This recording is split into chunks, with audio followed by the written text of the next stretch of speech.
Hi! Welcome to the stream, everybody. Before we get started, I want to give a quick thank you to everybody who has watched and otherwise supported the Gokaiger After Gokaiger video that came out last week.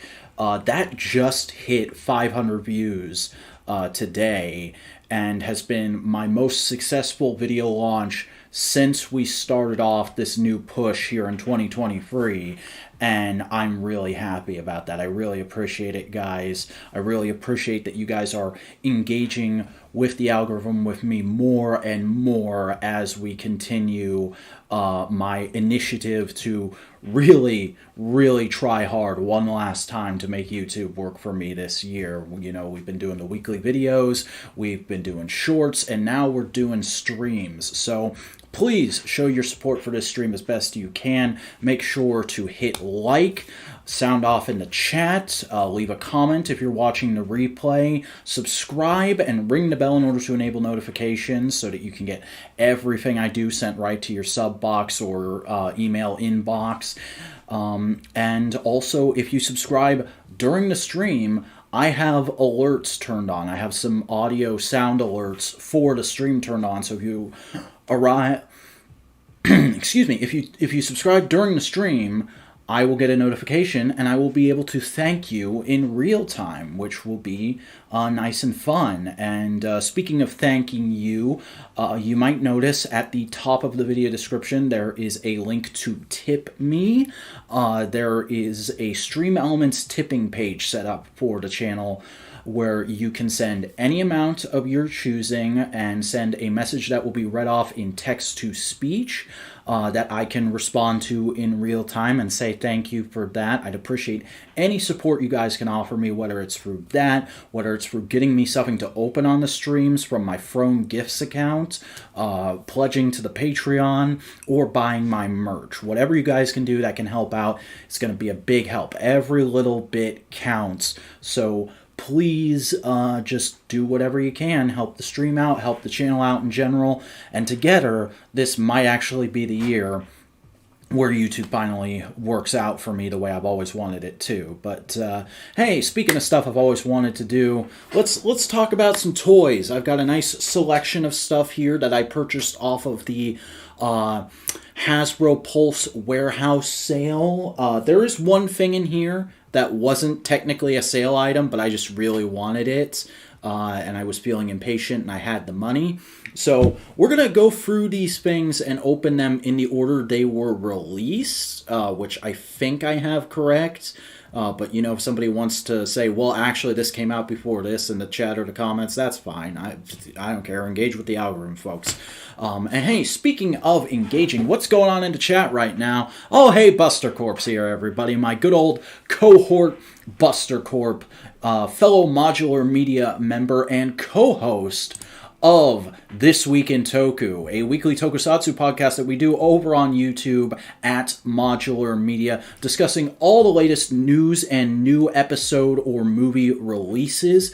You can find that uploaded every Tuesday at noon. I would highly suggest listening to it if you haven't already. It's the best way to get my most raw, honest thoughts on all the latest happenings when it comes to tokusatsu. And hey, I know my audience really likes me talking about tokusatsu, so check that out if you haven't already. Just playing video games, huh, Buster? Well, that's fine. I appreciate it either way.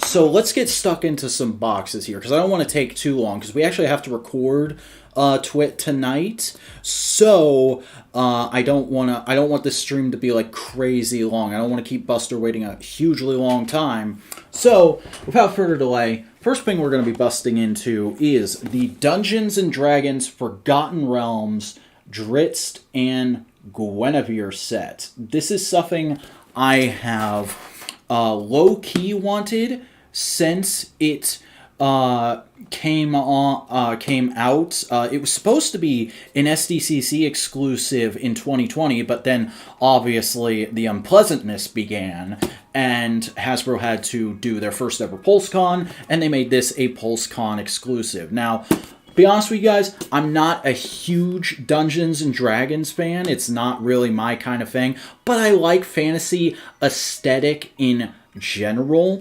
And this figure in particular was actually designed by the current G.I. Joe team when they were still kind of getting the Dungeons and Dragons figure team together.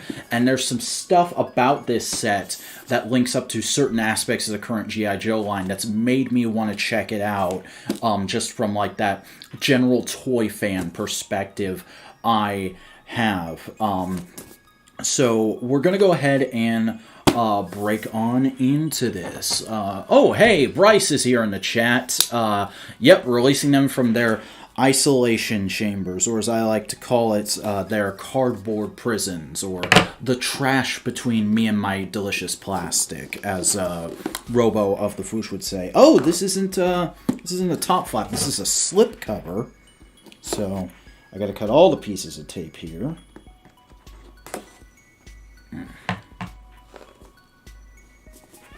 Yeah, Dungeons and Dragons, like most fantasy things, tends to have kind of obtuse names, Buster.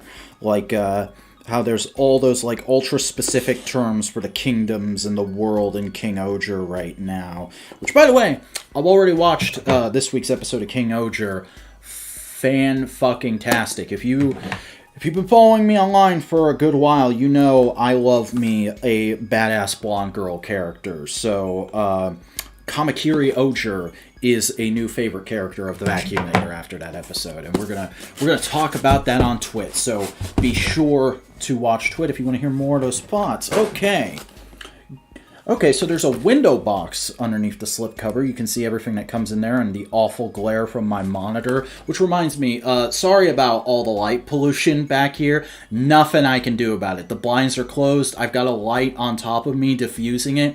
Only other thing I could really do is, like, put a sheet up over there. But that would be a bit of a task and it would look ugly. So I'm just going to leave it as is and hope you can see everything all right. So window box, nothing new on the sides, it looks like, but there's this nice kind of illustrated comic booky art of, where is my finger? There it is. Drizzt and Guinevere fighting a dragon of some kind. I don't know my Dungeons and Dragons lore. I just know cool action figures.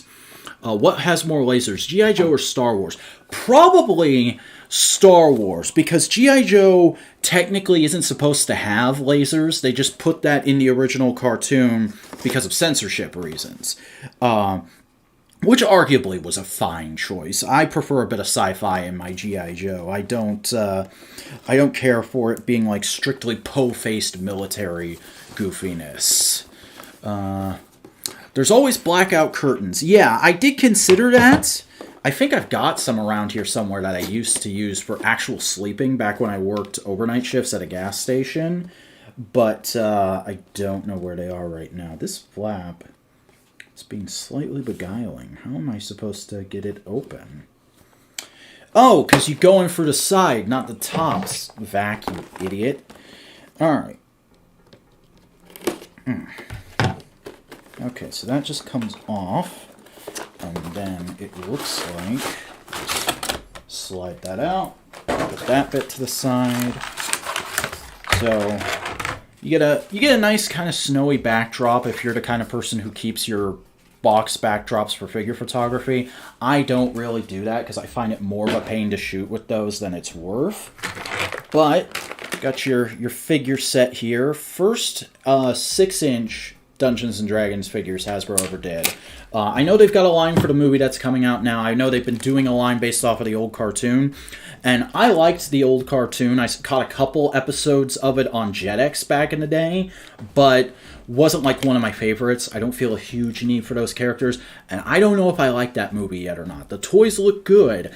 But I'm going to wait and see if I like the movie and become a Dungeons and Dragons guy before I buy this. So let's see we can get this Drizzt guy out of the box. Oh, he does that annoying thing where the cape is threaded through the back of the tray, so it's a bit more of a hassle than usual. Okay, and something fell out as I was doing that.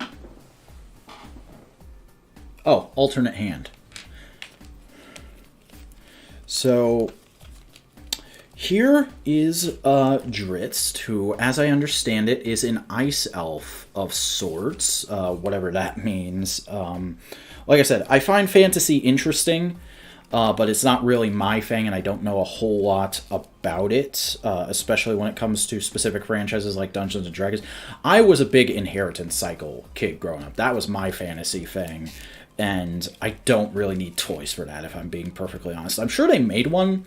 They made a line when that Aragon movie was coming out, but I never saw it. I never got into that side of it. I just liked the books. The books were neat. Massive Star Wars ripoffs that they are. Okay, so messing around with the articulation on this guy, it's alright. It's a little limited by the armor and spots, but like most of what you'd expect from a modern Hasbro figure is here. You got your ball-jointed head, you got your universal shoulders and hips, you got your swivels, you got pinless arms and knees. That's nice. The torso joints, they bend forward really well and back really well, but there's not much twist, so you're not going to get much dynamicism out of him that way. But I do like how robust these feet are in spite of his boots. So, decent figure. Start looking at some of the accessories. So, there is an alternate head, much more calmer, much more plain expression with regular hair that's not all swept back like this guy is. You might check out the movie just to check out the movie. That's fair. It looks fine. And I think it looks better than like the old Dungeons and Dragons movie, but I'm not much of a Dungeons and Dragons guy, so I can't really make a determination on it inside of if I enjoy the movie or not when I finally get around to seeing it, which I'm probably not going to see it in theaters, if I'm being honest. There'll probably be something I end up, watching through special methods when it's available that way. Yeah, Justice Smith is a pretty good actor, so it's good that he's getting work.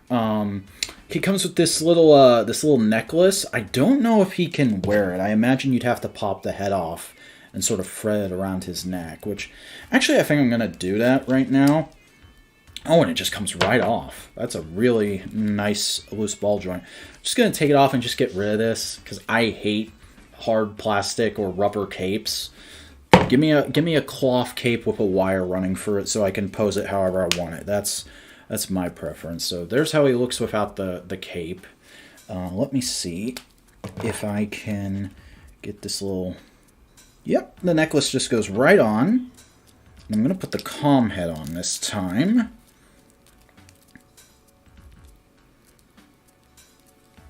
Yeah, look at that.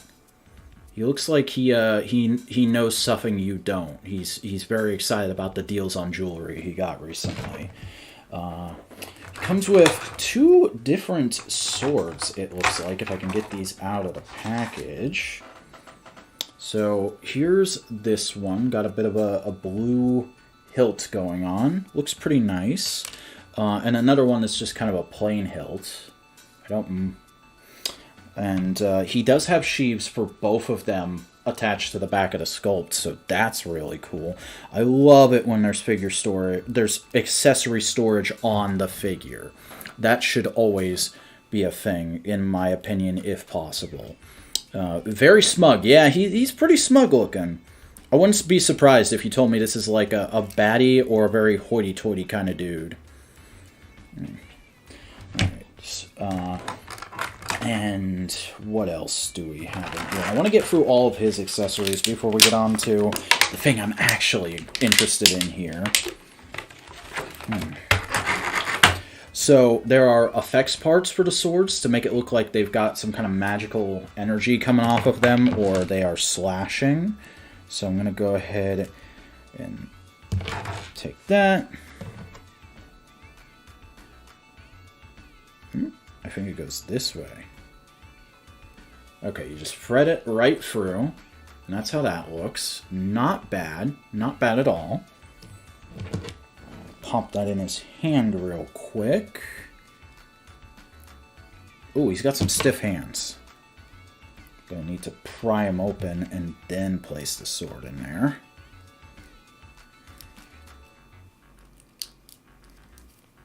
So, take that.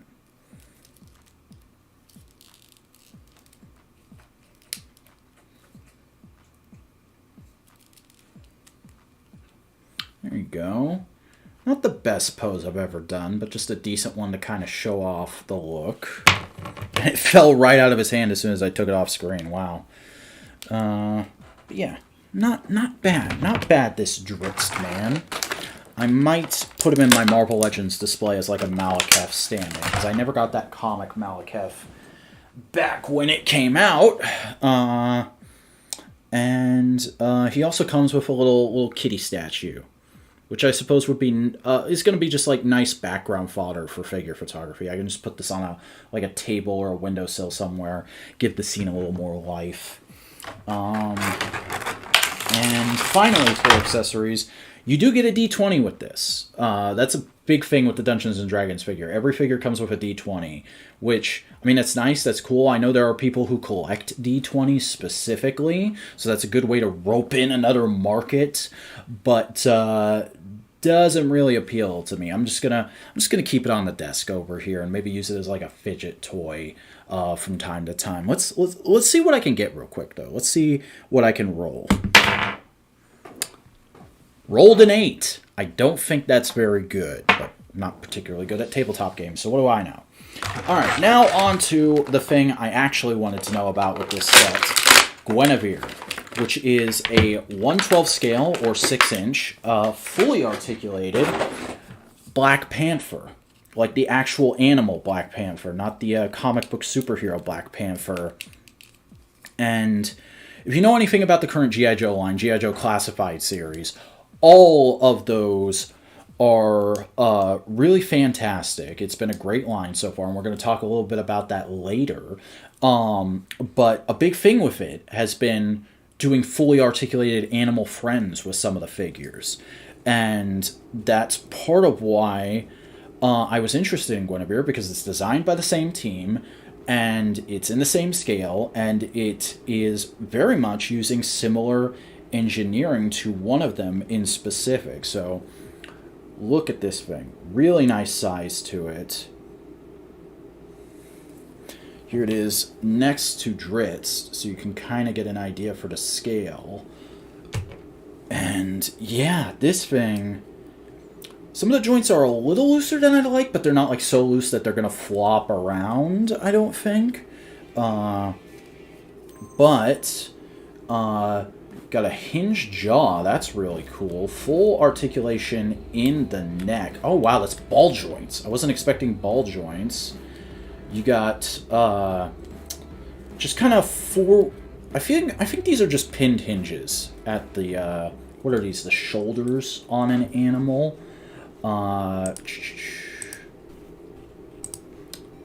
And got... I guess these would be the elbows equivalent. I don't know. I'm not a veterinarian. Paws are on nice universal joints. Nice kind of mid-torso ball joint. Tails on just like a little bit of a hinge where it pegs in because it comes packaged separately. And it looks like it's a very similar setup for the hind legs. Although that one's kind of stiff. Wow.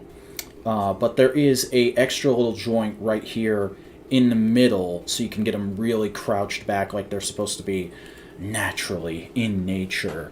Cheetor's cousin? Maybe. I know there is a black repaint of Cheetor, but I was more interested in it being a cousin engineering-wise to this. This is Classified Series Timber, Snake Eyes' pet wolf. And if you look at them side by side, if I can get them both in frame, you see there's some very similar engineering going on. I think because of the size and the fact that this was meant to be like a one-off, Guinevere has a bit more articulation going on, but it's very close to Timber. Timber doesn't have the hinged jaw, but he's got the ball joint at the head and the neck. He's got pretty much the exact same setup for the legs, except I think his like shoulder or hip joint equivalents are ball jointed, and he's got a much more maneuverable tail. But as I suspected, as I wanted to see for myself, because I have watched a review of this before, but I had to know in person, this is basically the same engineering, and that's really cool from sort of a toy nerd perspective that I do tend to have. So this is, like, I might get a few photos out of Dritz, but this is going to be a mainstay in my figure photography. I can see using this in all kinds of shots, because it's just a nice, generic, articulated Black Panther figure. And hey, speaking of Black Panthers, for those of you who might want to do this kind of photo, here it is next to the most recent Marvel Legends Black Panther, which is the first appearance one that came in the Wakanda Forever Atuma Build-A-Figure wave. You can see they size out quite nicely next to each other. I actually really like how that looks. So, very nice. What else can I compare this to that I've got over here? Oh, yes. This is Fiona, who comes with Crocmaster in G.I. Joe Classified Series. She's got slightly less articulation, but she's good and big, and the paintwork on her is amazing. So if you want to have those two hanging out next to each other, oh, I think that's going to work rather well. Oh, that's wonderful. I really like how that looks. So yeah, I'm pretty satisfied with Dritz and Guinevere. Would recommend if they're still in stock. The Pulse Warehouse Sale is actually over. It ended yesterday, but it took forever for my stuff to get here, and I actually kind of dragged my feet on placing the order. I missed out on the one Marvel Legends that was in the sale that I wanted, but still, some pretty cool stuff, and it's all for 30% off, because it was 30% off if you just have a regular account, and if you have Pulse Premium, you got 35% off everything that was marked for the sale, as long as you spent $75 or more.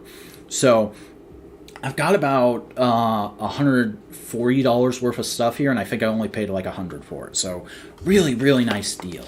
And that's kind of how you got to be as a collector these days, with the economy being what it is. You got to be looking for deals and stuff like that. Panther v. Panther indeed, Buster. Hey, just a quick reminder to everybody, if you're watching live, don't forget to hit like, sound off in the chat, subscribe, get those notifications going, maybe tip me if you got some extra dough you want to send my way for helping out the channel in general, but also maybe purchasing action figures. I'm not going to buy any more figures this month. I've already spent double my toy budget this month.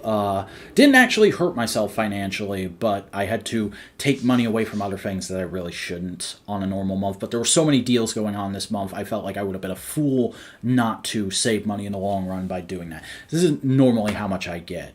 Probably in a normal month, I would only have enough to do one of these, but I don't know. We'll see. It's going to be interesting figuring these out going forward. I plan to just kind of play them by ear. And hey, speaking of playing it by ear, a place where we play it by ear all the time is the No Prize Podcast that Boingo Ryder and I do every Sunday night on the Modular Media channel, at Modular Media on YouTube. It's us for 2 to 3 hours every Sunday night discussing a classic episode of superhero animation, as well as possibly the latest MCU release if we have access to it. Sometimes we wait for Disney Plus rather than going to the theater. All the news that's happened in relation to comic book adaptations, actual comic books, comic book toys, and reviewing all the new comics that came out this week that we were interested in reading. So if you enjoy live shows, if you enjoy the kind of way I ramble when I don't have editing software to support me, definitely go subscribe to Modular Media and be there for the No Prize Podcast every Sunday night. It's a real good time, I think. But hey, let's continue off with more Tigatron and Cheater. I could definitely agree with that, Bryce. Guinevere here looks a bit more aggressive than friendly. But we're going to be continuing on to the thing that I teased during the last live stream. This is Star Wars The Black Series, Miggs Mayfeld, or Space Bill Burr if you're nasty. This is the Season 2 version that just recently came out, I want to say back in January. I wanted to get it at the time, but a lot of stuff that was coming out at the time that I wanted to get, and I was also still recovering from spending extra money on Christmas presents and stuff like that.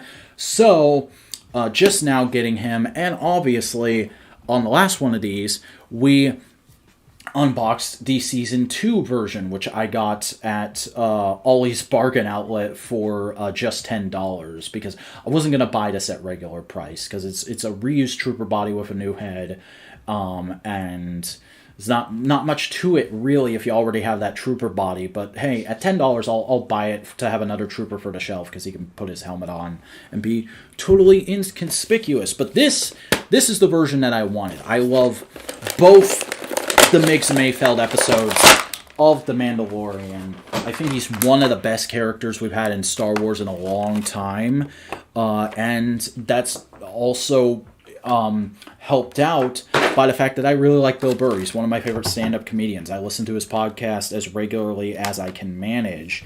I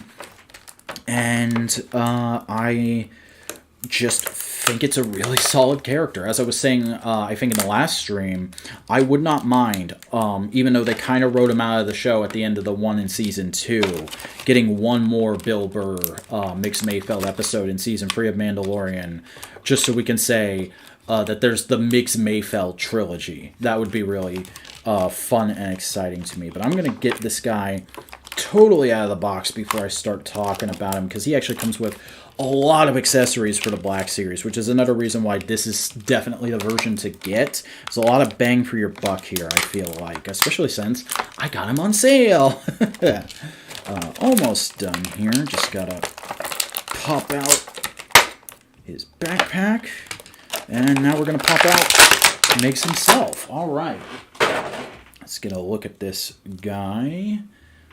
Very nice, very nice. I think I'm going to go ahead and just do the comparison.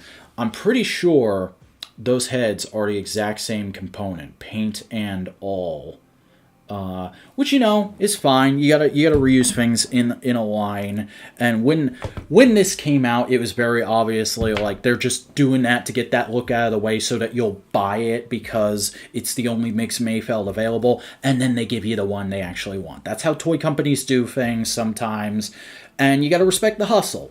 But now that I have this guy, I think this is a really nice sculpt. I'm not sure if there's any reuse here. The pants might be reused from somebody, but I think the upper body is all new, aside from the head, obviously. I'm just kind of checking out the articulation here. So does he have, because he's supposed to dual-wield pistols, does he have...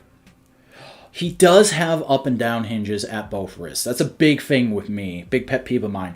Any figure that has a hand that's supposed to hold a weapon that he or she or they come with, you gotta hinge it up and down so that you can make that posing more robust. Side to side doesn't really do anything for a weapon holding hand. And a lot of times Black Series will give you a dual wielding character that only has one up and down hinge and a left and right hinge at the other wrist, and it's kind of annoying. So it's nice that they actually went that extra mile here. I appreciate that. Really liking this this upper torso ball joint. It's surprisingly robust despite all the like overlay rubber harnesses here that could be messing it up. Legs are pretty solid. Yeah. I'm really impressed with the articulation on this guy, actually. Every joint I would expect from a good Black Series is here, and they're all pretty smooth. Nothing too stiff, nothing too loose. This is a surprisingly good effort by the Black Series team. Bravo. But let's go ahead and start taking a look at some of these accessories. So he comes with 4 of these tiny little pistols, because he has 4 holsters all over his body. He's got the 2 at his hips, and he's got the 2 at his pecs. So I'm going to go ahead and load him up. And oh wow, we have a first-time caller. It's my good friend Spam Risk, everybody. Should we talk to Spam Risk? I think so. Hello? Fuck off, I'm live.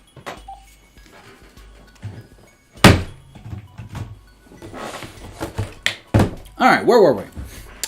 Alright, loading this guy up. Motherfucker holstered out. Yeah, he, I mean, I think the bio says something about, like, he used to be an Imperial sharpshooter, and, like, that's why he was recruited for the mission. So it totally makes sense that he would just have guns for days, character-wise. Oh, wow, it's actually kind of hard to get these down in the hip holsters. Why don't I'm just going to pop the little flaps on them, and I think I'm actually going to put the guns in the other two guns in his hands. Yep, just go in nice and tight. Sculpted trigger finger on both hands, too. That's really nice.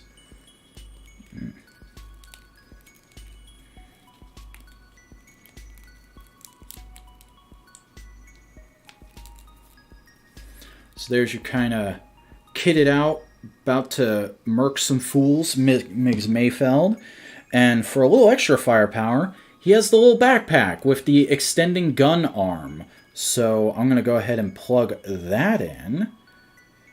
I forget how it's supposed to go. Is it keyed at all? It's really not. Oh, I see the issue here. You got to line up the hole in the strap with the hole in the back. Okay. And then that will reach right over his shoulder. Let me get him in kind of a two-handed firing pose with the extra blaster arm. And there you go. Look at that guy. Oh, man, that's brilliant. I love the way that looks, actually. Oh, that's exciting. For those of you who don't know, I have a big weakness for dudes who dual-wield pistols. It's one of my favorite tropes. So, yeah, this guy being a character I really enjoyed, being a dual pistol wielder, being played by one of my favorite comedians, and being just a damn solid action figure, this is great. Oh, man. Definitely one of my favorite things I've opened so far this year. Not sure if it's Figure of the Year contender, but it's up there. Oh, and before I move on, here is him next to Black Series Beskar Armor Mandalorian to get a kind of idea of scale. And you know, you can kind of recreate get that blaster out of my face Mando scene if you really want to, which is nice and fun. Also, if anyone's curious, custom wired cloth cape that I got from Daredevil 19 Customs on Instagram. Well worth, I think, the $15 this was. Really adds a nice feel to the figure, I think. A comedian action figure line, would probably bomb. I forget who, somebody's trying, there is one that's coming. I forget what company it's doing. It's a smaller company. But I know, like, the first wave is a couple guys I'd never heard of before, and Joan Rivers. And I think that's somewhere on Big Bad Toy Store for pre-order right now. I don't know if it ever came out. I never saw reviews for it, so I don't know how that went or if it's even went. But that is a thing, Buster. Okay. So let's go ahead and move right on to the next thing. Let's take a look at the first Power Rangers Lightning Collection figure of the night. This is Snizzard from Mighty Morphin. You may remember him from that episode where Kimberly got in a plane with her Uncle Steve. I've only seen that episode once, and I don't really remember it that well. But I know it is a well-loved and often brought-up episode because this guy was one of Bryan Cranston's first roles. Bryan Cranston voiced this Power Rangers monster. And for those of you not in the know, they're actually bringing this monster back in the upcoming 30th anniversary special Power Rangers Once and Always. Him, Minotaur, and Robo Rita are going to be the baddies that are going to be taking on a bunch of returning actors from the first couple seasons of Mighty Morphin. No word on if Bryan Cranston is returning to voice him again. I really hope he is. But I wanted this figure just because I really like this design. It's a big, friggin' crazy monster mash made out of lizards and snakes. How can you not like that? Especially when you're collecting G.I. Joe, which just has tons of character designs that are nothing but snake theming. He's going to go really nice with those guys. He's going to go really nice with your Power Rangers. Or at least I hope he will. I've watched some reviews, and he looks solid, so I'm going to check him out for myself. I think that was the episode where I gaslit myself into thinking Jetman mecha footage was in the Bulk and Skull dream.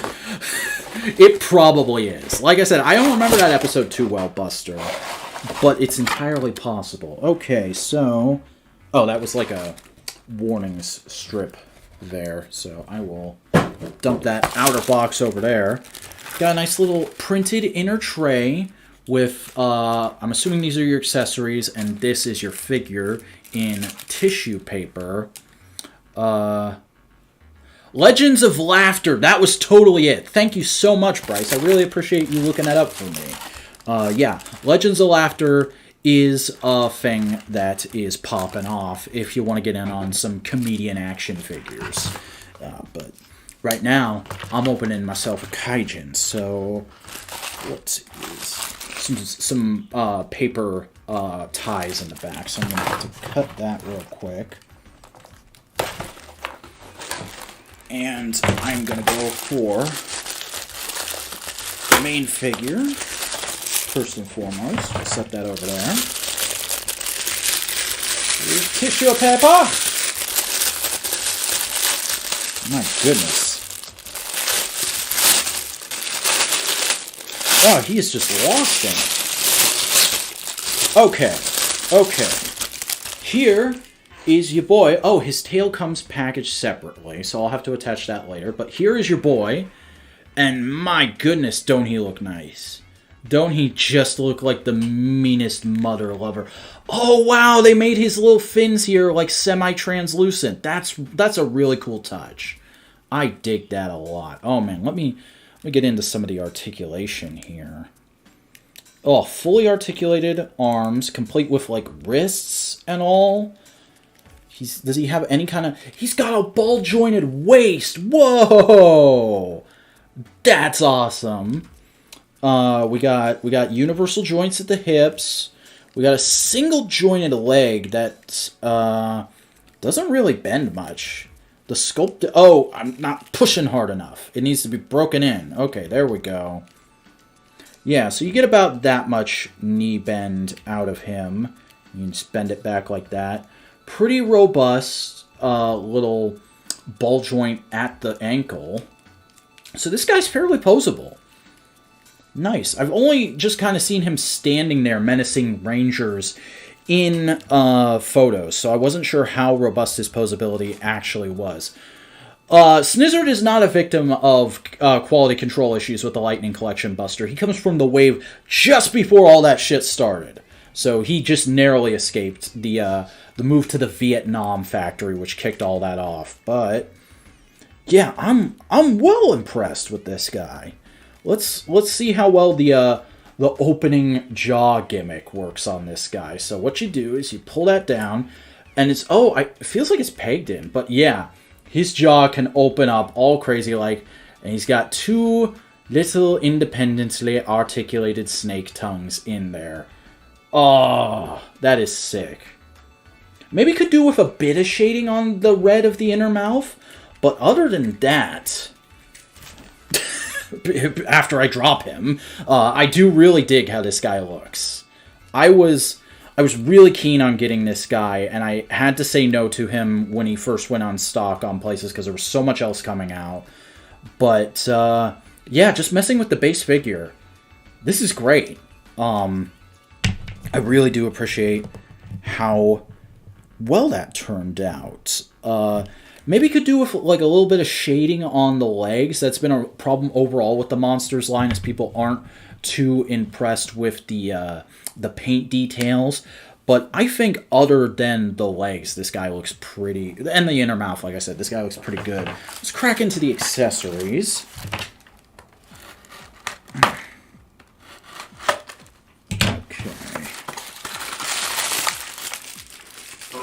think I need that anymore. The growing pile of trash next to me. That's going to be absolutely huge by the end of this. Okay. You okay? Sorry, there's a... If I can just... There's a friendo here as well. She was being quiet, but then she got up and shook herself, so I had to check in on her. Most days when I'm home, she just chills out on my bed. She's a good girl. She's nice. She very kindly stays in my house for the low, low price of 2 bowls of food and 2 walks a day. So, you know, we get along well. So here is his tail. It's bendy wire, which is really nice. You can kind of get it in a couple of different poses. Not as malleable as I would like, but it's actually very similar to Fiona's tail, which is also bendy wire. Hers is maybe a little bit more manipulatable, but still nice to have that with Snizzard, and we're going to just pop that sucker right on. Okay, it takes a bit more force than you expect, but it does go on nice and smooth. And you can just kind of get that kind of thing going on. I think that looks good. Will he balance with that? Yes! Okay, nice. What else? What else? Okay. We've got his effects piece, which I believe is specifically designed to go on the top of his head like that, because this was some kind of attack he'd do in the episode. He'd power this up and then he'd fling it at the Rangers, if I remember correctly. Like I said, I've only seen that episode once, and it was quite a long while ago. Then we have his bow. His bow does look like it's gotten mangled up a little bit in shipping. Kind of warped. Not the best. I might have to heat that up and reshape it later because it doesn't seem to be cooperating much right now. But it's not the end of the world. This is kind of a rubbery plastic, so you can just heat this up either like with boiling water or a hairdryer and get it back into position and throw it in the fridge, and it'll stick to the shape you want it to. But just to check and kind of show you guys...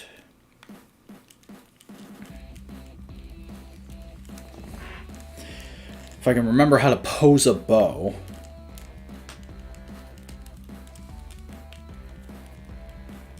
Man, his hands... He's a heavy figure, so I keep almost dropping him. Because I'm not entirely holding on to him all the time. But... Yeah, you can kind of approximate a bow firing pose. It's not perfect. And, yeah, it is the Twit intro music. I've just got a mega mix of all of Boingo's music running in the background that loops for streams.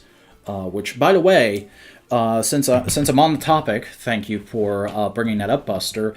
Want to give a shout out to Boingo Writer for making all my graphics that I use on the streams regularly, for making all the music that I use in my videos, which he just makes for fun, but because we're buddies, he lets me use it in my videos. Yeah, that's the correct terminology, Vac. And to Alex F. Video, who provides me with this graphic. He made this very graciously for me. So, you know, it's not all a one-man show here. Some of this stuff is provided by other people, like the audio recorder that Bryce got me not too long ago. Thanks again for that, Bryce. But got a couple more accessories to look at with this guy. So first of all, there's kind of a lasso that is rubbery as well, and you're meant to sort of wrangle up a Power Ranger with. So... Here is, I forget what wave this was, but this is the Season 2 styled MMPR Black Ranger Zack. So you can just kind of slip that over there. And there you go. You got yourself a captured Ranger that you can just kind of yank off stage humorously. Not too bad. And I do believe he can hold it fairly well. Actually, before I put Zack away, quick little size comparison for you. So there is what Snizzard looks like next to the standard male MMPR buck. I don't have a female MMPR Ranger in my collection at the moment. I am going to wait for the remasters. And this guy actually is going to get replaced with a remaster when that happens. I've kind of decided that unless money gets really tight, I'm probably going to go all in on the remasters, because those are going to be really nice figures. So when I get remastered Kimberly, which is totally going to happen, I'll probably compare her to Snizzard on a stream or something like that. But last but not least, you get this kind of coiled up rubbery snake that just kind of goes back together like that, and you're meant to wrap a Ranger up with it. So grabbing the only other MMPR Ranger I have, I'm going to take good old Red Ranger Jason here, and I think you're supposed to, yeah, oh man, look at that. It's kind of a thing. Works very well. Oh man, I'm well impressed with this guy. That's two really good figures right in a row. I'm very happy about that. Let's get a couple more comparisons before we move on. So first of all, here he is next to the monster figure that everybody bought and then immediately went, this line sucks. It's too big. There's not enough paint. I don't understand how the toy industry and price points work. Pumpkin Wrapper. So you can see that they actually scale with each other quite nicely. About the same size. Yes, they are bigger than they are in the show, but only by like a half a head. And I like that because it makes them feel worth the money, and it makes them feel cool and intimidating next to the Rangers. I mean, what's cool? What's going to be more scary? A guy about your size in a snake costume, or a guy who's a little taller than you in a snake costume? I'd go with the taller one. So yeah, there is that. The luck is pretty good so far. That it is, Buster. We're having a good day here. This is going pretty solidly so far. So next up, for G.I. Joe comparisons, you got to put him next to the Serpent Supreme himself, Serpentor. So there you go. If you want this guy to just be like a random snake monster that Cobra had made, that's going to work quite nicely, I feel like. They definitely look like they go together. I'm actually thinking of using this as the, because in the movie, you find out that Cobra Commander is like a snake guy from before time, and creating Cobra was like a whole way for his people to take back over the Earth. And then they're like, you fucked up so many times, we're just going to turn you into a big snake monster mash. So I might use this as that in some photos. I'm thinking about it. But sometimes taking liberties is good. I agree. Like, I know there are people who really want to be down on the Lightning Collection, and there are legitimate reasons to be down on the Lightning Collection in some aspects, I would say. But for the most part, the Lightning Collection has been really solid so far, in my opinion. So yeah, I don't think there's anything else to say about Snizzard. I'm going to put him over in the done pile that's right in front of me of just massive figures now.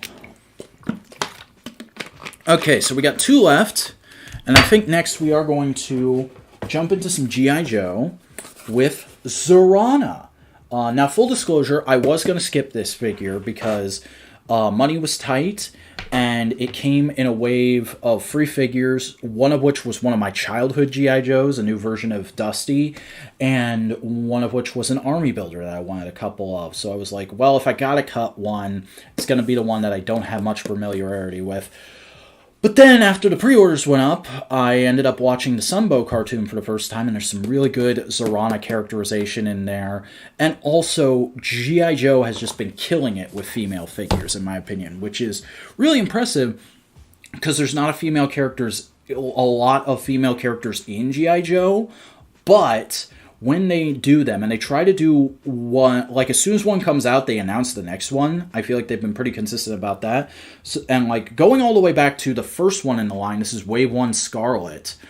This is a fantastic figure. This was my figure of the year 2020, because for a domestic retail 6-inch female figure, so much sculpting, so much detail, so much articulation going on. I was able to get her to perpetually balance doing a high kick at one point. And I mean, like, she's got tons of accessories, and they're all storable on her. Fantastic figure. I know there's some people who are like, it doesn't look exactly like classic Scarlet. She looks too young. There's too much, the costume's too busy. And I'm just like, calm down, you boomers. This is great. And I do think I will feel quite similarly about Zorana once I get her open. So let's go ahead and do that. And thankfully, classified boxes are usually pretty easy to get open. Just gotta find the tape and cut. Is there no tape on the... Oh, there it is. It's like in a weird spot off at the corner of the Cobra logo. So, cut that. And you just pop open the top and reach right in and pull the tray out.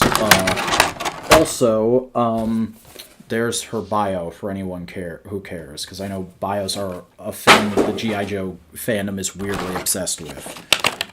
To me, it doesn't matter too much, because you got media to tell you who the character is. Okay. Let's get this angry, butch, Mad Max lesbian Aussie babe out. And, oh man, love this sculpt. Really, really nice update of the character from the 80s.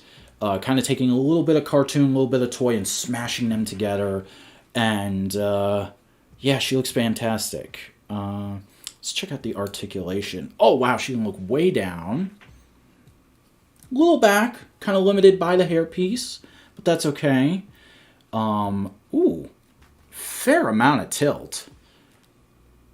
Even more that way. Wow, okay. Ooh, that's not great.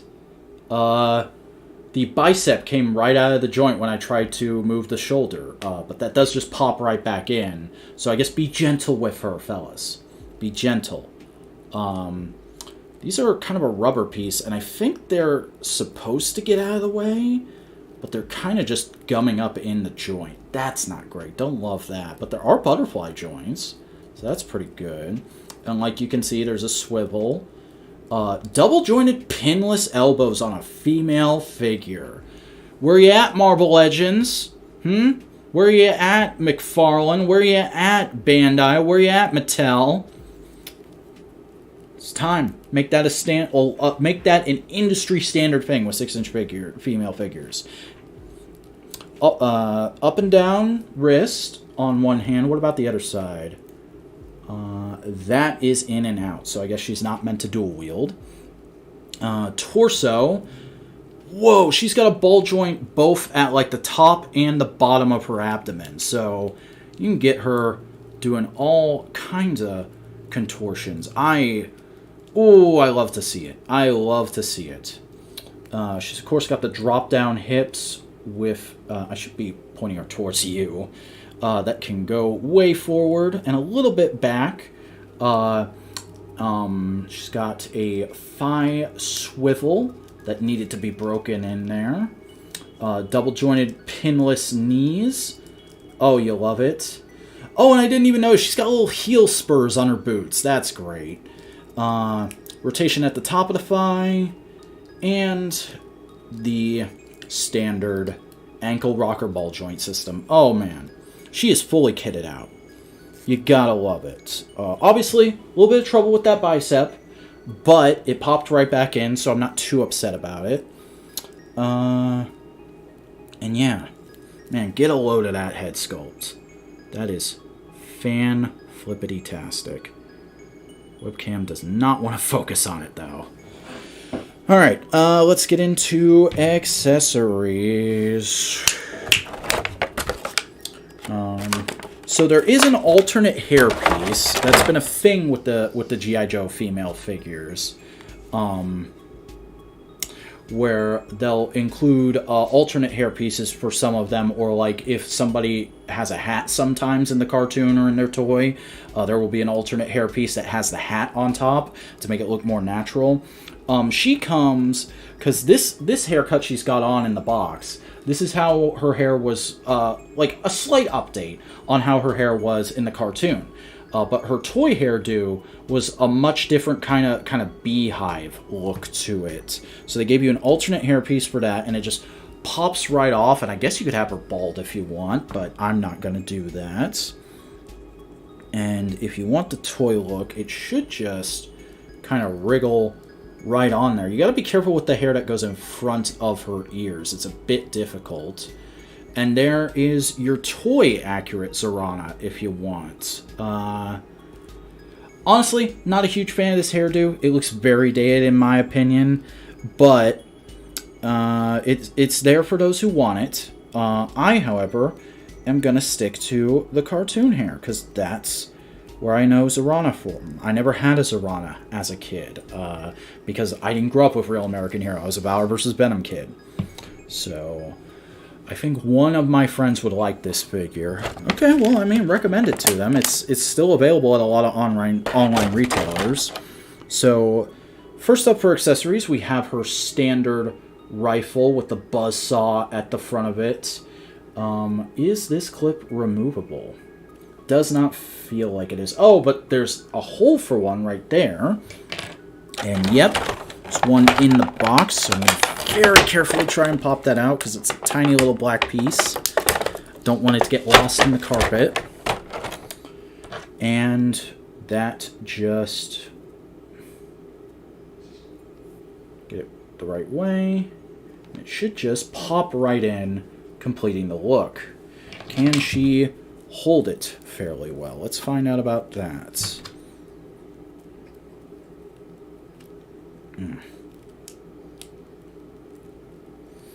So it's a little difficult because of the stock, but you can kind of wriggle her trigger finger, which is proving more difficult than I would have expected. Wow.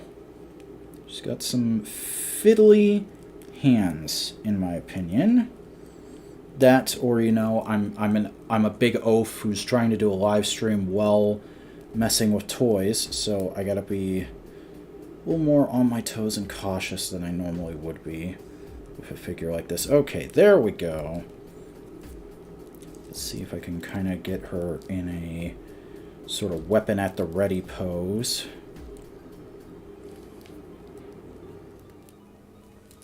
There you go. There's her holding her main rifle. Looks pretty solid, I think. That can go down on the table. And we've got two different bladed accessories. First of which, very simple little throwing knife that goes in her hip holster. So it will probably spend most of its life in there, because I am not gonna want to lose that. But then we have this big stonkin' thing, and I don't know if this is based on anything from G.I. Joe Fiction, but to me, this looks like a frickin' engine blade from Kamen Rider Double. I don't know if anybody else would agree, but it's got a very similar kind of shape and feel to it, to the engine blade, which was Kamen Rider Axel's main weapon. And I'm definitely going to want to see how that looks in her hand. Oh man, let me take that.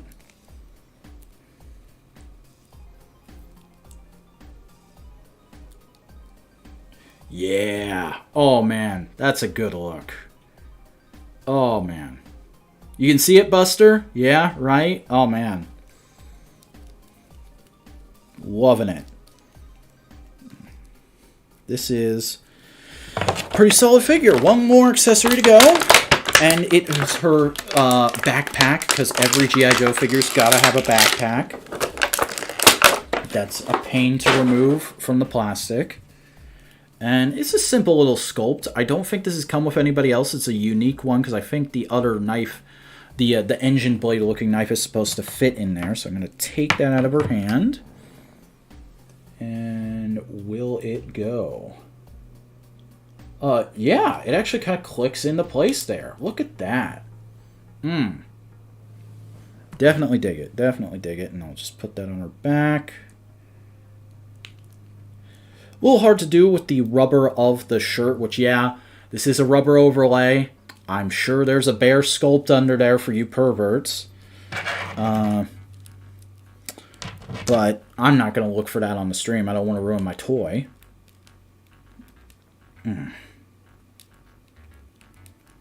But I'm not going to bother with the trigger finger hand this time. Just want to show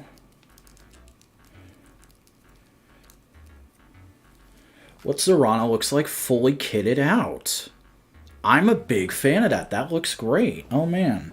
So just for comparisons real quick, here she is next to Scarlet. She's actually a little taller than Scarlet. That's surprising. But they pair pretty well together. You could definitely see them running into each other on a battlefield somewhere. And here she is with her brother Zartan. And yeah, Zartan's maybe a bit more drab and dreary compared to her. But I do like how they look together. It's not bad. You can definitely tell they're part of a faction that's supposed to be working together. I like it. I like it. Not as good as Snizzard and Space Bill Burr, in my opinion, but still a really good figure.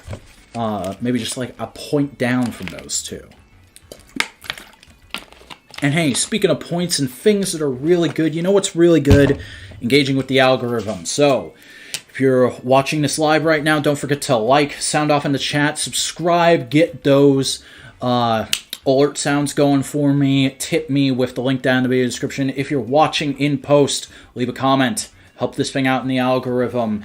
And, hey, speaking of things you should help out in the algorithm, subscribe to Modular Media if you haven't. It's my group collab channel with Buster Corp, with Boingo Rider, with Snowcone83, where we hang out and do all kinds of content, mostly podcasts, but we try and get together every once in a great while and do some live action content for you to enjoy.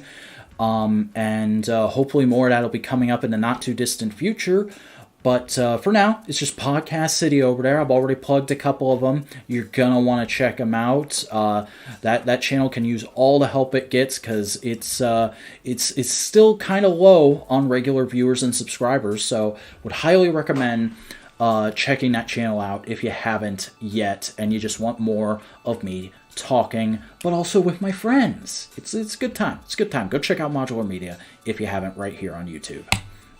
But let's go ahead and take a look at Transformers Earthspark Deluxe Class Terran Twitch from the Build-A-Figure Mandroid series. This is one I've actually been low-key wanting for quite a while, because I wasn't going to watch Earthspark. I was going to wait for it to be over and then binge it. But Buster and several other people got me kind of hyped up for it. So I ended up watching the first batch and really enjoying it.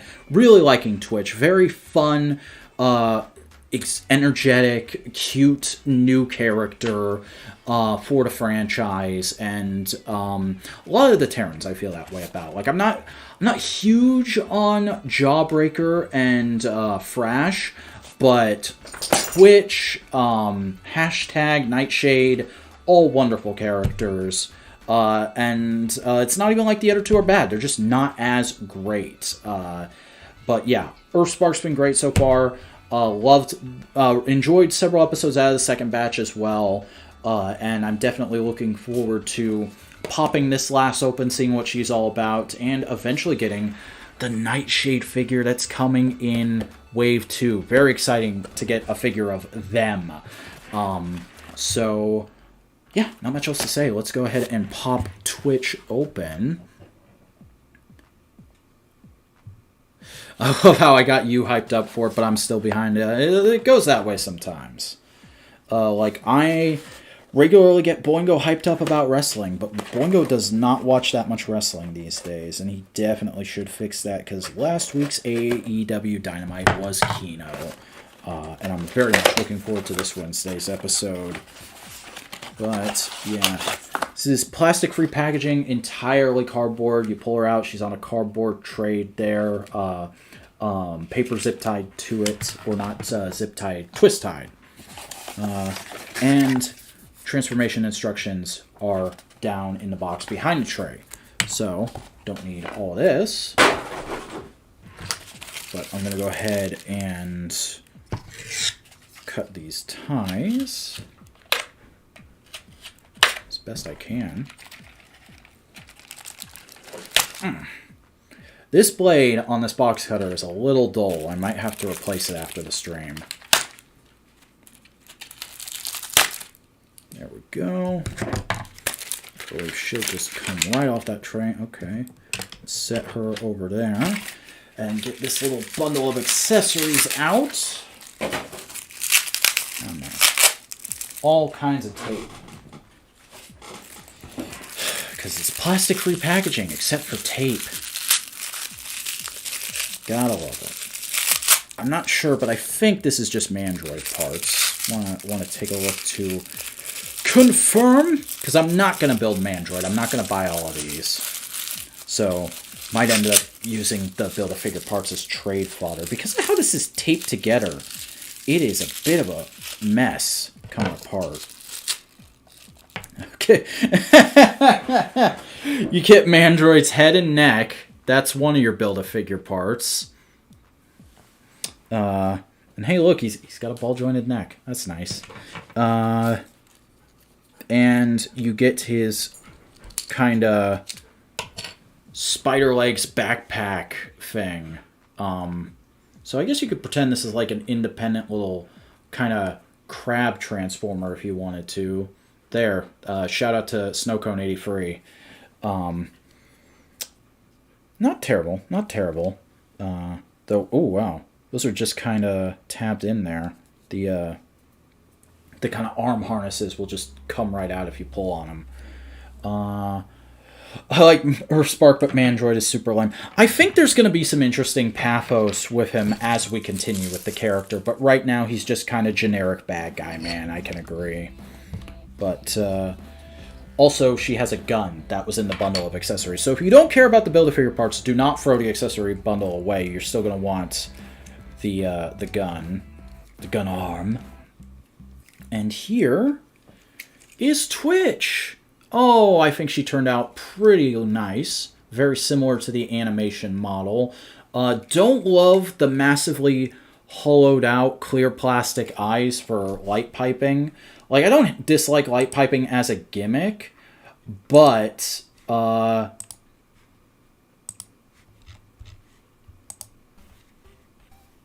I had to restart the music. But it just makes her look slightly lifeless, in my opinion. Would have liked maybe some kind of sculpted irises in there to help it out a bit.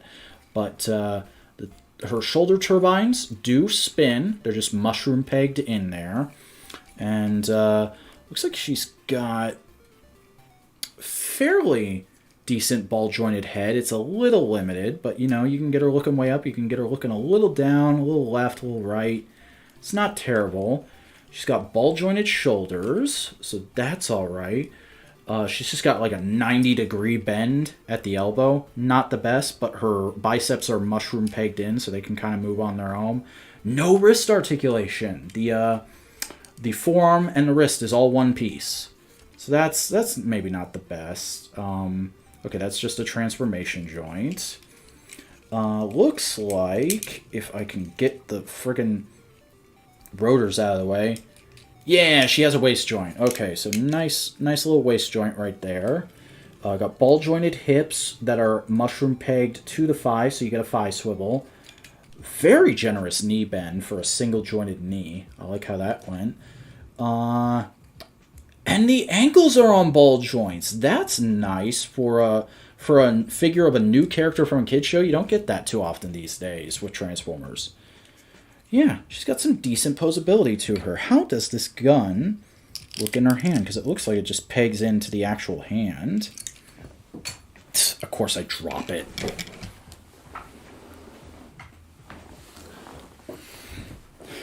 Okay, so if I can... there we go. Okay.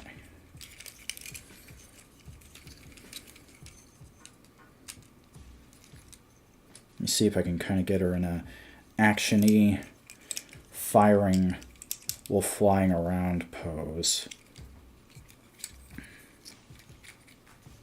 There you go. That's not too bad. Decent little gun accessory. No effect part hole or a firing missile or anything like that. It's just a static piece, but it works. The only modern Transformer I have is Bulkhead. Yeah, it's funny. I don't really care for that. I'm assuming you're talking about Legacy Bulkhead. I don't care for that figure myself, but it's pretty well liked by people, I think. I would think, because they're on ball joints and because her hands are fairly open sculpted, you'd take these out and use them like swords like she does in the show. But these are also clear plastic, so I'm not gonna tempt fate on that and get live on camera breakage. That's not something I'm after today. Though we did already have it with Serana. So I'm gonna open these instructions real quick here and transform her for the first time, see how I feel about that. And apologies for not capturing certain things too well on video. I'm doing my best here. I wish I had like a second camera I could cut to down by my hands on the desk, but you know, I just gotta kind of hold things up and like half look at them, half look at the chat. Earthspark hasn't done your boy Soundwave yet. Yeah. That's the thing with modern Transformers cartoons. A lot of them will be like, at least since RID 2015, there's been a lot of cartoons that are just like, yeah, this is the kid show, so we're only making kid appeal toys and maybe a couple of toys for the adults, but we're going to make a ton of characters you already have and not really make figures of the new characters in the show. Like, a lot of the figures in this way was Optimus Prime, Megatron, Bumblebee, but you get Twitch, Nightshade is coming, so I like to imagine they're at least going to do all the Terrans in this line, which is pretty good. Before I get too far along this transformation, I completely forgot to do comparisons with her. So, apologies because I don't have any other Earthspark toys. Here's Twitch next to Earthrise Netflix Bumblebee, the only Bumblebee I own at the moment. You can see she's hilariously bigger than him. She's really out of scale with Generations. So I would like eventually like a Legacy core class version of her. I think that could be really cool. But for now, this is the best we're going to get, and I'm taking it. And here she is next to the Kid Appeal character from when I was a kid, who, this figure is lovely. If you don't have this hotshot yet, very nice. And if you want to know more about it, subscribe. Got a video on him and his best frenemy coming out on Wednesday. So that should be good times. Anyways, back to transforming. Twitch.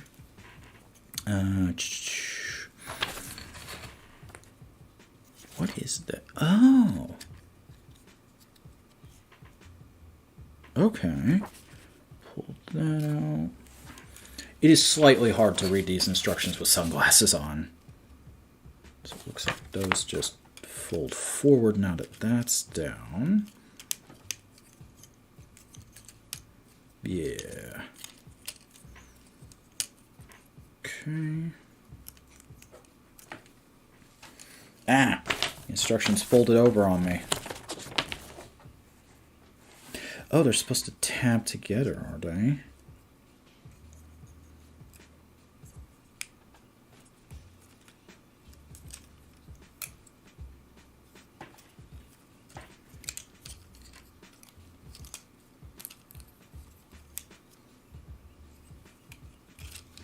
I don't see any tabs, though. It's very strange.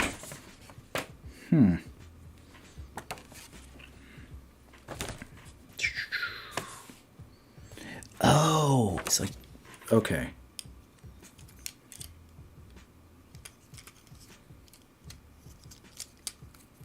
Okay. It's not really a click, it's just kind of a soft pop. That's good to know. Unfold the landing gear. Love that she's got landing gear. It's a weirdly hard thing to come by with modern Transformers.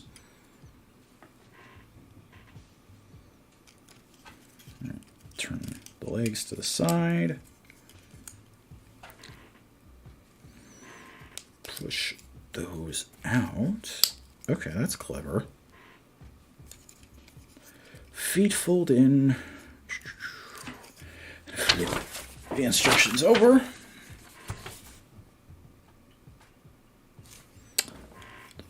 legs fold around. Is that right? Is that what's going on there? Okay.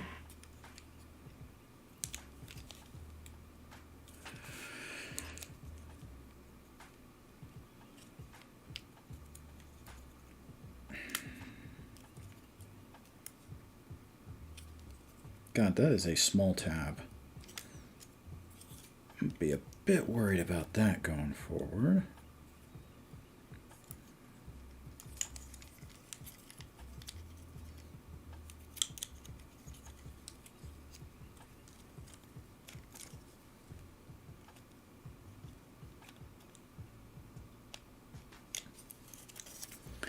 Yeah, it's a bit finicky, this.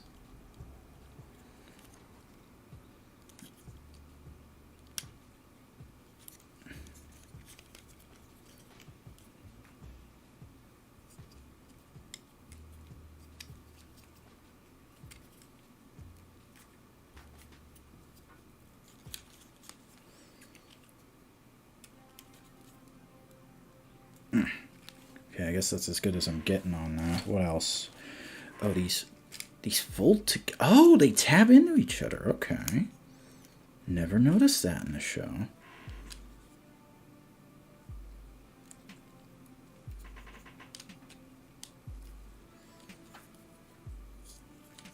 And then the gun slots... What does it slot into, though?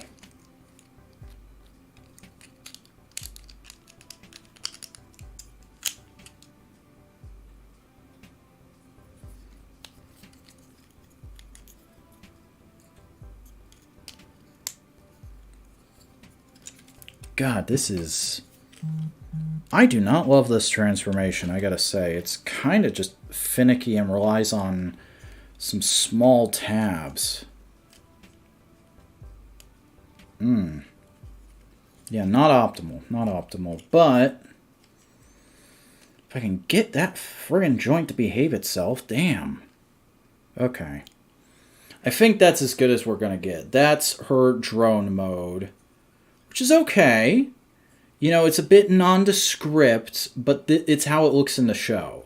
This isn't too far off from that, I think. And I mean, like I said, you make the turbines move, and the gun should just plug up into here somewhere, but I can't really see how it works, and I don't want to spend too long on it. So I think we're just gonna call that good. And I mean, it's a decent effort for her first figure. Definitely gonna be spending more time with her in robot mode, though. Though if I'm being perfectly honest, just due to how finicky that transformation is, she is the weakest thing we've opened today. Not in love with that figure. But it's alright. You know, sometimes things have to be mid. Sometimes they can't be perfect. They gotta be just kinda okay. So, now, we're on to our final figure of the day. Taking fate into my own hands here, because this is Deluxe Blue Centurion from the Power Rangers Lightning Collection, who seems to be at the tail end of the QC issues with this line. For those of you who aren't aware, there's been a lot of figures in the last couple waves that have been missing accessories, having duplicate accessories, having actual parts of the figure missing from the box, or having like weird molding errors, all because Hasbro switched the line to a new factory in Korea? Was it Korea or was it Taiwan? I forget. It was one of those. And there being no QC manager there. They actually neglected to hire a QC manager before they made the switch. But this guy, well, he has had some... Vietnam! Thank you, Buster. Oh my gosh, I feel like an idiot. But this guy has had some reports of missing accessories, like his alternate hands being missing, his alternate holsters being missing. But it's not been as crazy widespread as it has been with other figures recently, which is why I feel comfortable getting him. And I mean, like, I just really wanted him. Look at this design. Like, even if you're not a Turbo fan, which I'm not really, You gotta love Signal Man from Gekiso Sentai Car Ranger suit design. It's just like a goofy robot policeman, and that's fun. It's gonna be fun to take some pictures of this guy. It does seem like the QC issues in general are clearing up, because like I said, there's not been a mountain of reports of it with this guy. It's just been a few here and there.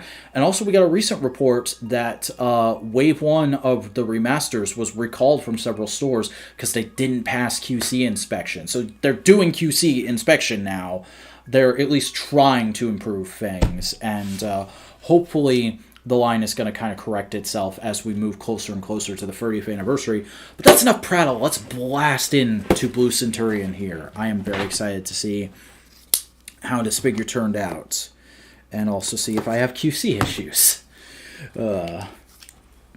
Very, very interested. Okay. Again, you got your printed inner tray with the figure and accessories packaged separately, and then the box just goes over there. Got quite a bit of cleanup for me after this.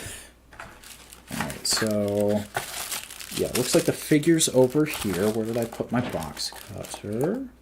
Oh, there's no twist ties on this guy. He's just kind of like bolted in there.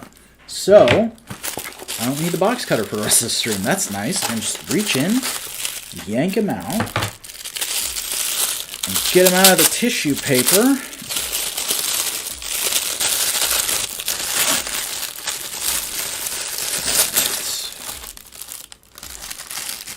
So,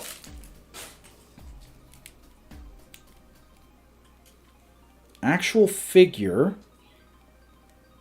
looks all right. I think this is how he's supposed to come out of the box. Everything's intact. Paint is pretty solid.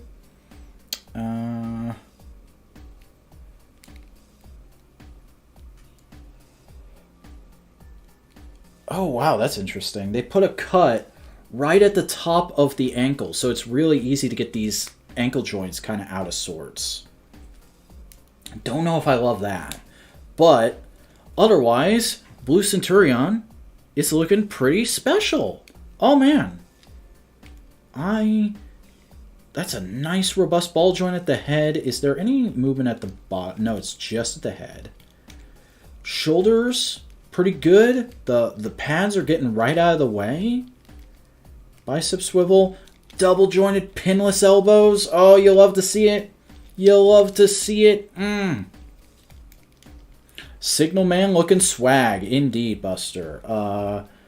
What's with these wrists? What is going on here? Okay, so he comes packaged with fists on. And they have an in and out hinge, it looks like. How's that torso joint? Oh!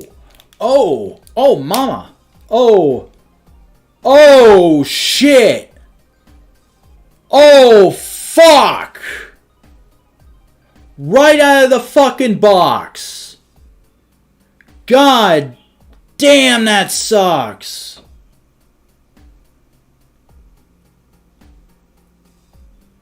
Wow, okay, let me see exactly how this happened here.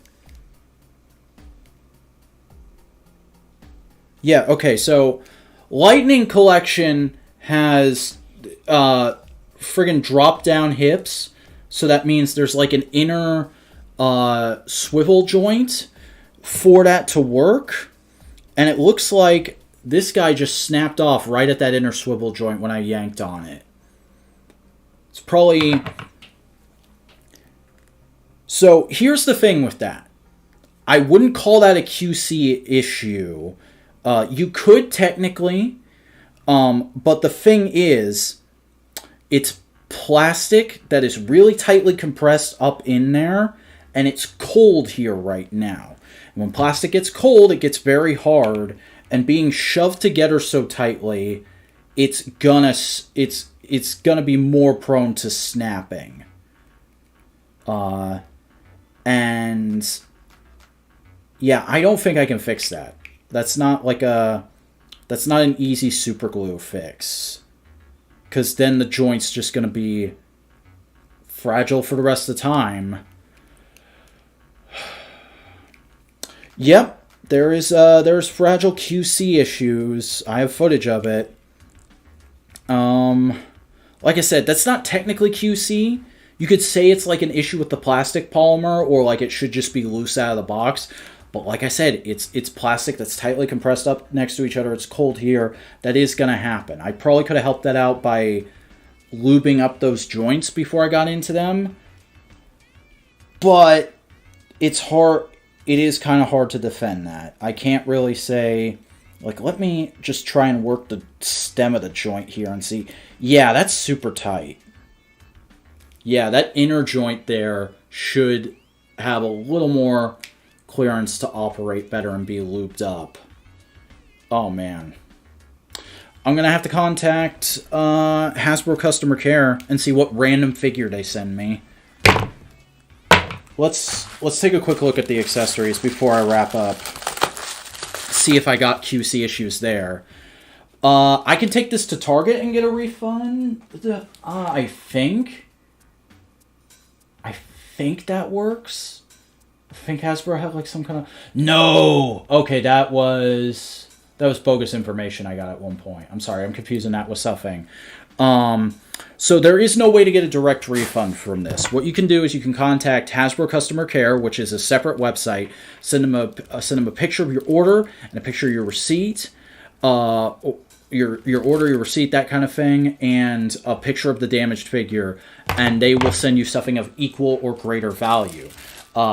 Which means you're probably not going to get the exact same thing. You're going to get something that would be at the same price point or something that would be more expensive from either the same line or a different line. It just depends on what they have chilling in the warehouse at the time. Hasbro has no exact refund system, which really sucks. That's something I've kind of been on to them for, because I do generally like Hasbro, but when there's problems, you got to call them out.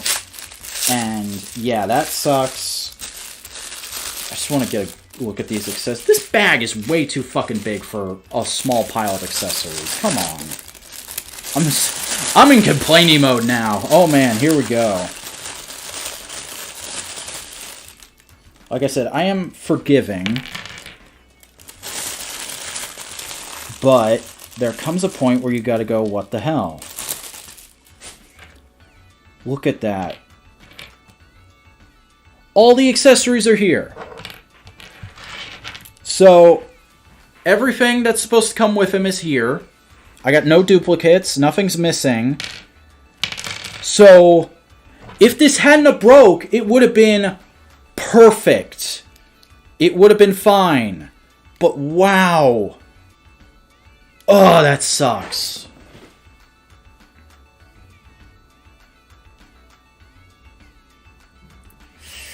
I don't know what I'm going to do about that.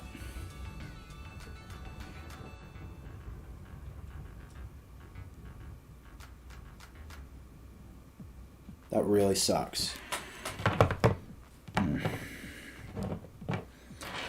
Alright. God,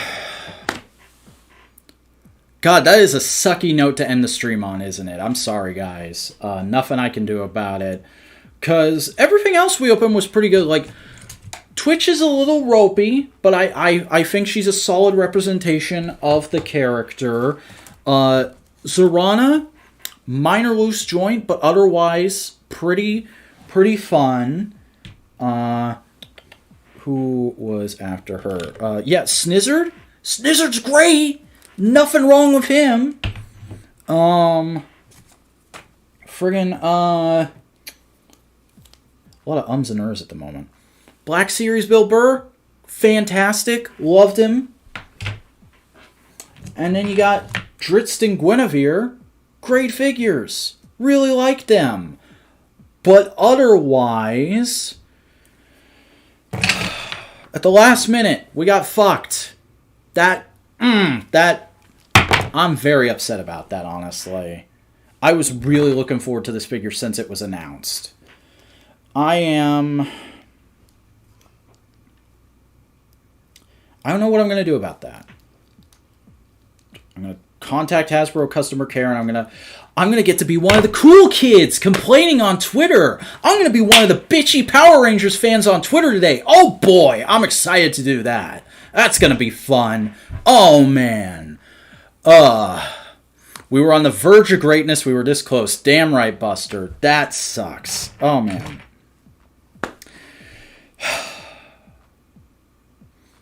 I guess there's not much else to say.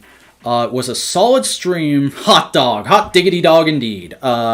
Solid stream right up until then. Like I said, 4 out of... Yeah, it's 1, 2, 3, 4 out of 5. Not bad. Oh! Tristan Guinevere. So that's 5 out of 6. Not bad, honestly. But that hurts. That really hurts. And there's nothing else to say except shit. I gotta go send some emails and clean up this mess. So I think I'm gonna go ahead and end the stream here. We actually went about a half hour longer than I thought we were going to, and like, despite this, was a fun stream. I did have a good time just hanging out, chatting with you guys, opening some figures. So I think this is going to be a semi-regular thing from now on. I'm not gonna like schedule it, except to like schedule the event once I have the toys, and have it like a day or two ahead of time. But I will try and do like one of these a month or so from now on, depending on how my budget sits, and hopefully that'll all work out. Hopefully you guys enjoyed this. Hopefully you keep coming back for these. Again, if you haven't already, be sure to like the stream. Be sure to subscribe to the channel, ring the bell in order to enable the notifications. If you're watching on the replay, give me a comment, help me out in the algorithm. Don't forget, you can watch live and tip me, send some text-to-speech messages my way. Though, again, I will say, like I did at the end of the last stream, if people start abusing that, if people start putting rude or inappropriate stuff in their text-to-speech messages, that will go away. So let's keep it civil, let's keep it nice, let's keep it clean with the text-to-speech messages. That's kind of a tongue twister. Unless you want to tell John Hasbro to go fuck himself. Because I think that's entirely appropriate in this situation. That is... boy! I'm a little upset about that. But that's going to do it for the stream.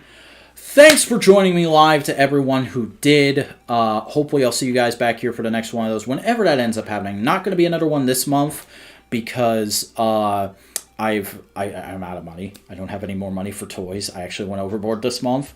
So we'll see if one pops off next month, and when it does, there will be an event like a day or two ahead of time that you can set notifications for. And yeah, it'll be a time. It'll be a time when I see you again and I open up more toys and hopefully don't have any more on-camera breakage. Damn. Damn, damn, damn, damn, damn, damn. As the great artist Raphael once said. Thanks for joining me, guys. I will see you in the next one.